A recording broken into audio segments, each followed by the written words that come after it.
I'm gonna sneeze. I just don't want to get arrested. Any cops around? Okay, I'm gonna hold it back.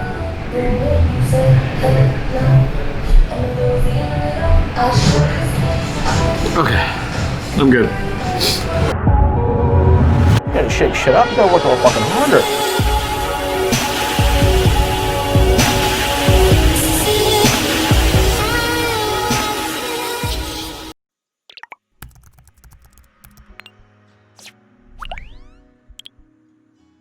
What led you, and I know, so I think, we have that in common. We're still car guys, right? Derek and I always say we're car guys in the marketing business. We're not marketing guys trying to sell to car guys, right? And yep. We're like-minded that way. The three of us, we came from the business. So that's another reason I think we connected right away. And there's a lot of other people in that boat on here.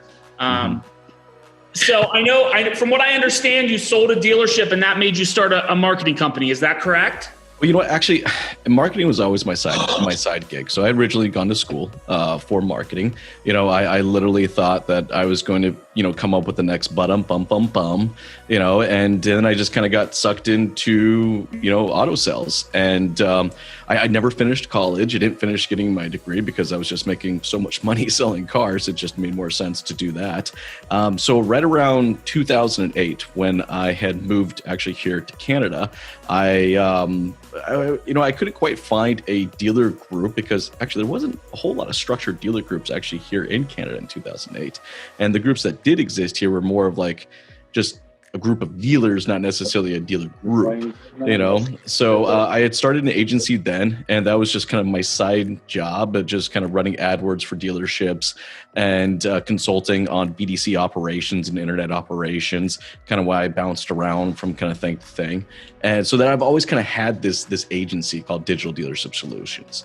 And I eventually became a VP of marketing for a large automotive group here in Canada.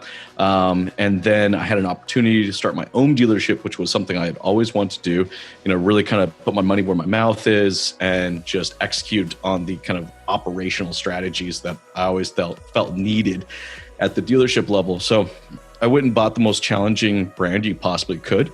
I bought a Mitsubishi dealership, which was really a used car dealership with a flag out front. Actually, I remember why it was so easy.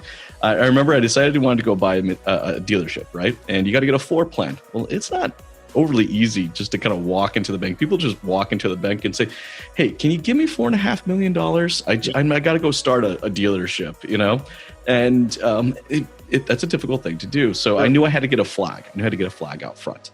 And I was actually this close to closing on a deal with to purchase a Hyundai dealership when I got into conversations with Mitsubishi. And it was just night and day difference. Going through the process with Hyundai, it was more like, what are you going to do for us? What are you going to do for us? What are you going to do for us? And then when I got into the conversation with Mitsubishi, it was like, here's what we can do for you. Here's what we can do for you. Here's what we can do for you. And it was just, I was like, you know what? That's kind of cool. I dig the product. It's a little aged, but the 10-year warranty, and I just it feels like a challenge. And yep. So I signed up on it, and man, right after the day I signed on the dotted line on the Mitsubishi deal, I think the bank called me instead of me calling the bank, and they're like, "So how much would you like for a floor plan?" I'm like, I think there's time to grow, and there's time to be bored.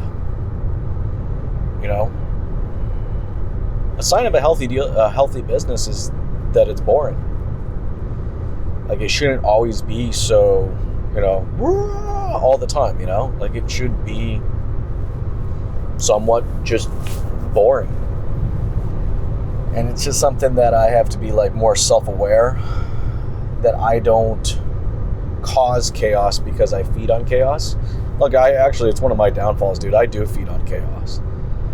When shit's going sideways, I love being in the middle of it. And I love just parting the seas and just fixing everything, So I have to decide, it's hard. It's really hard. It's really hard as an entrepreneur to decide that if that feeling of not being content is because you're not doing enough to grow your business, or because your business is in a steady place of growth, which is boring. you'll find this is a consistent trait with almost all like entrepreneurs that I meet, is that they do really well in chaos, right? Like they do well when they're being pulled, 13 different ways. They run multiple businesses because they get bored of one and they have to run multiple things. And it's not necessarily a bad thing, but it's also not necessarily a good thing. So I'm just trying to decide right now, this feeling that I have is, and I know, and I can identify the feeling. I don't feel content, but I don't necessarily know if that's a bad thing or a good thing. And I'm just trying to work it out in my head right now to figure out, is that good or bad? What are we doing in London? We're at the London office, and we are going over all of our retention tools and conquest tools and making a list of fixes, tickets, opportunities, new add-ons, new features that we want to put into the systems. So that's what we're doing here. Then we're going to talk with Zach, going to review a bunch of his sales efforts and activities and what's coming out of those activities, and start to really narrow down to which activities are doing the best. And then after that, we have a little employee just kind of get together, hang out. We're going to celebrate our best month ever for 2020 last month, and we're going to do that tonight with some red meat and beer.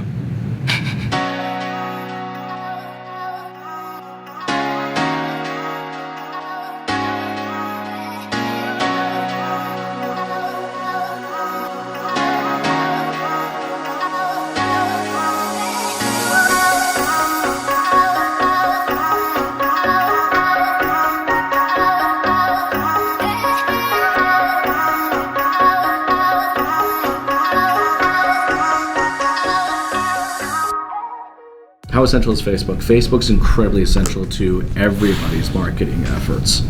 You know what it is? I don't understand why dealerships just spend like $500 on Facebook and they're like, okay, we're good, whatever, we can move on. But there's like so many more targeting parameters, so many more opportunities to identify the customers that you want to target in Facebook than you could ever get in Google. And it's not like, look, I'm not bashing Google. I think you still need to do Google. In fact, actually, I think you need to do everything. But like, I see a lot of people when they do their Facebook ads, they do like VIN specific marketing, and they're like, checked out the preferable box, I'm good, did my marketing with Facebook, and then they move on. And I don't think they realize like how many opportunities or ad formats or targeting parameters there are, where it's like you should be building out like strategies around branding. Like you should have a branding strategy with Facebook and Instagram. You should have a VIN-specific strategy with Facebook and Instagram. You should have a why buy here, strategy. You should have, a promotion strategy. Like there has to be like, and then in this case, a lead strategy. You need to have a lead strategy. It's like you can do all these different types of strategy formats in Facebook and Instagram. In Google, you don't quite have as many of those, but it's different because in Google, you're asking a question, you're not consuming content. So it's not that you shouldn't be doing one or the other. You need to be doing both, but you need to be spending a good amount of time understanding what is available to you in Facebook and Instagram, because there is a lot. I don't need anything. Why do you live in caveman? This is garbage. Why do you live in caveman? Thank you. Do you want to eat it the humane way, or? I guess if I have to. We will use our own cutlery. I'm okay not eating it the humane way.